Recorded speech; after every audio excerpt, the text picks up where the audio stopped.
আহমদ কায়কাউস প্রধানমন্ত্রীর কার্যালয়ের সাবেক মুখ্য সচিব। আওয়ামী লীগ সরকারের শাসনামলে তিনি ছিলেন প্রশাসনের অন্যতম প্রভাবশালী কর্মকর্তা। সরকারি দায়িত্বে থাকা অবস্থায় যুক্তরাষ্ট্রের নাগরিকত্ব গ্রহণ করেন, সেখানে উল্লেখযোগ্য পরিমাণ সম্পদও গড়ে তোলেন। আওয়ামী ফ্যাসিবাদ প্রতিষ্ঠায় প্রভাবশালী আমলাদের একটি অংশ যে ভূমিকা রাখে, কায়কাউস তাদের মধ্যে অন্যতম। ডক্টর কায়কাউসের কর্মজীবন শুরু হয় 21 জানুয়ারি 1986 সালে প্রশাসন ক্যাডারে যোগদানের মাধ্যমে। উপজেলা নির্বাহী অফিসার, ইউএনও ও নির্বাহী ম্যাজিস্ট্রেট সহ মাঠ প্রশাসন ও সচিবালয়ের বিভিন্ন পদে কাজ করেন তিনি। এক পর্যায়ে Bangladesh energy and power research কাউন্সিলের চেয়ারম্যান হন। 2017 সালে বিদ্যুৎ বিভাগের সচিব হিসেবেও দায়িত্ব পালন করেন। 2019 সালের ডিসেম্বরে তাকে প্রধানমন্ত্রীর মুখ্য সচিব হিসেবে নিয়োগ দেওয়া হয় এবং 2020 সালে পুনর্নিয়োগ পান। 2022 সালের ডিসেম্বরে অবসরে যান তিনি। বিদেশি নাগরিকত্বের পাশাপাশি যুক্তরাষ্ট্রের টেক্সাস ও নিউ ইয়র্কে রয়েছে তার একাধিক সম্পত্তিও। বর্তমানে তিনি ওয়াশিংটন ডিসিতে অবস্থান করছেন এবং একটি লবিং প্রতিষ্ঠানের সঙ্গে যুক্ত হয়ে কাজ করছেন বলে নির্ভরযোগ্য সূত্রে জানা গেছে। কেবল ডক্টর আহমদ কায়কাউসই নন, বিগত সরকারের আমলাতন্ত্রের শীর্ষ পদে থাকা অনেকের বিরুদ্ধে বিদেশের নাগরিকত্ব ও সম্পদ গড়ার অভিযোগ রয়েছে। এছাড়া বিদেশে বড় অঙ্কের সম্পদ গড়া বাংলাদেশিদের মধ্যে বড় অংশের সরকারি আমলা। 2024 সালে ছাত্র জনতার গণ অভ্যুত্থানের পর প্রত্যাশা ছিল রাষ্ট্র পুনর্গঠন ও সরকার প্রক্রিয়ার অংশ হিসেবে সরকার এমন কর্মকর্তাদের বিষয়ে স্পষ্ট নীতিগত অবস্থান নেবে এবং প্রয়োজনীয় ব্যবস্থা গ্রহণ করবে। যদিও অন্তর্বর্তী সরকারের কোনো উদ্যোগ দৃশ্যমান হয়নি। সরকারি কর্মকর্তাদের মধ্যে যাদের স্ত্রী ও সন্তান দেশের বাইরে থাকেন তাদেরই মূলত নেকেড অফিসিয়াল হিসেবে গণ্য করা হয়। এ ধরনের প্রবণতা দুর্নীতির জন্য বেশ সহায়ক। এর মধ্য দিয়ে দুর্নীতিগ্রস্ত কর্মকর্তারা দেশের বাইরে অর্থ পাঠানোর সুযোগ পান বলে মনে করা হয়। এ কারণে সরকারি কর্মকর্তাদের স্ত্রী সন্তানদের বিদেশে পাঠানো বন্ধে 2010 সালে একটি বিধিমালা জারি করে চীনা সরকার। 2025 সালের দিকে চীন এ নীতিকে আরও কঠোর করে।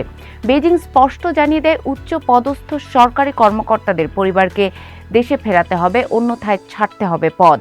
পরিবার দেশে না ফেরায় দেশটির অনেক উচ্চপদস্থ কর্মকর্তা তখন দায়িত্ব ছাড়তে বাধ্য হন। বিশ্লেষকরা মনে করেন, কোনো কর্মকর্তার পরিবার বিদেশে স্থায়ীভাবে অবস্থান করলে তার উপর বহুমাত্রিক চাপ ও স্বার্থ সংঘাতের ঝুঁকি তৈরি হয়, যার নীতি নির্ধারণ ও প্রশাসনিক সিদ্ধান্তকে প্রভাবিত করতে পারে। তাই নেকেড অফিসিয়ালের মতো নীতি গ্রহণ প্রশাসনের স্বচ্ছতা, দায়বদ্ধতা ও শৃঙ্খলা জোরদারের একটি কার্যকর উপায় হতে পারত।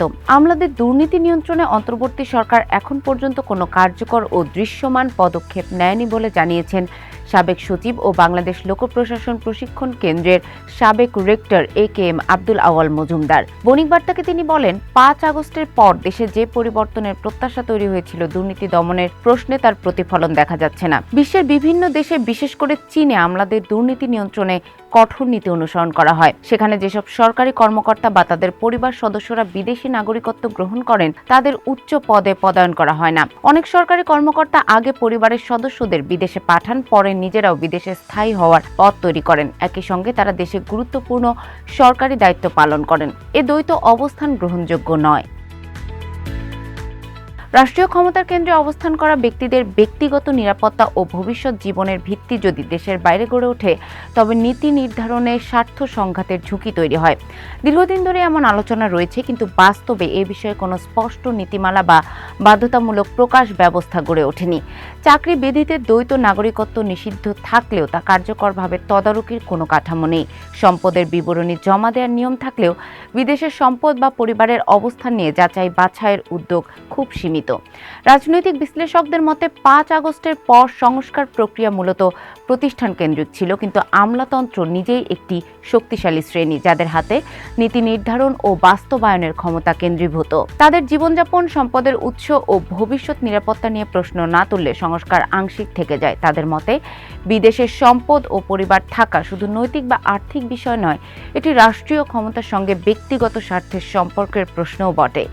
এ সম্পর্ক স্পষ্ট না করলে প্রশাসনিক সংস্কার কাগজে থাকলেও বাস্তবে তার প্রভাব সীমিতই থেকে যায়। এ বিষয়ে টিআইবির নির্বাহী পরিচালক ডক্টর ইফতেখারুজ্জামান বণিক বার্তাকে বলেন, 5 আগস্টের পর দুর্নীতি প্রতিরোধে একটি বড় সুযোগ তৈরি হয়েছিল, কিন্তু সেই সুযোগকে কাজে লাগিয়ে এখন পর্যন্ত কোনো কার্যকর ও দৃশ্যমান উদ্যোগ নেওয়া হয়নি। দুর্নীতি দমন ও জনপ্রশাসন সংস্কার এই দুটি বিষয় একে অপরের সঙ্গে ঘনিষ্ঠভাবে সম্পর্কিত হলেও বাস্তবে সেভাবে অগ্রগতি দেখা যায়নি। জনপ্রশাসন সংস্কার কমিশন যে সার্বিক সংস্কার প্রস্তাব দিয়েছিল সেখানে দুর্নীতি প্রতিরোধ ছিল একটি গুরুত্বপূর্ণ অংশ। তবে কমিশনের প্রস্তাবের মধ্য থেকে কিছু বিচ্ছিন্ন ও সীমিত বিষয়কে অগ্রাধিকার দেয়া হলেও মৌলিক ও কাঠামোগত সংস্কার বাস্তবায়ন হয়নি। যেসব প্রস্তাব অধ্যাদেশ বা সরকারি সিদ্ধান্তের মাধ্যমে সহজেই বাস্তবায়ন করা সম্ভব ছিল সেগুলোর ক্ষেত্রেও উদ্যোগ নেওয়া হয়নি।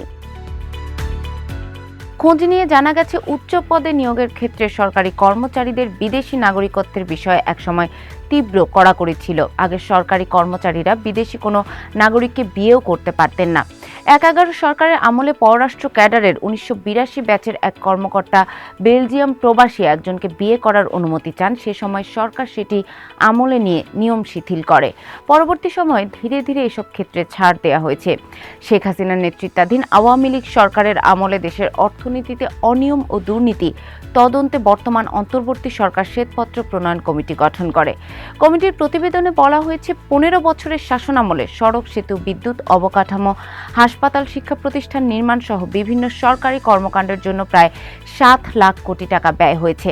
ব্যয় হওয়া এই টাকা থেকে ঘুষ হিসেবে চলে গেছে ১,৬১,০০০ কোটি থেকে ২,৮০,০০০ কোটি টাকার মতো। এ বিষয়ে সাবেক মন্ত্রী পরিষদ সচিব মোহাম্মদ মোশাররফ হোসেন ভূঁইয়া বণিক বার্তাকে বলেন, দ্বৈত নাগরিকত্ব বিষয়টি বাংলাদেশের ক্ষেত্রে এখনো স্পষ্টভাবে নির্ধারিত নয়। সরকারি কর্মচারীদের ক্ষেত্রে আইনে বলা আছে তাদের অবশ্যই বাংলাদেশের নাগরিক হতে হবে, তবে চুক্তিভিত্তিক বা প্রকল্প ভিত্তিক নিয়োগের ক্ষেত্রে দ্বৈত নাগরিকত্বকে বাধা হিসেবে ধরা হয়নি। ফলে একজন ব্যক্তি বিদেশি নাগরিকত্ব গ্রহণ করলেও চুক্তিভিত্তিকভাবে গুরুত্বপূর্ণ পদে কাজ করতে পারছেন, যা একটি বড় অস্পষ্টতা তৈরি করেছে।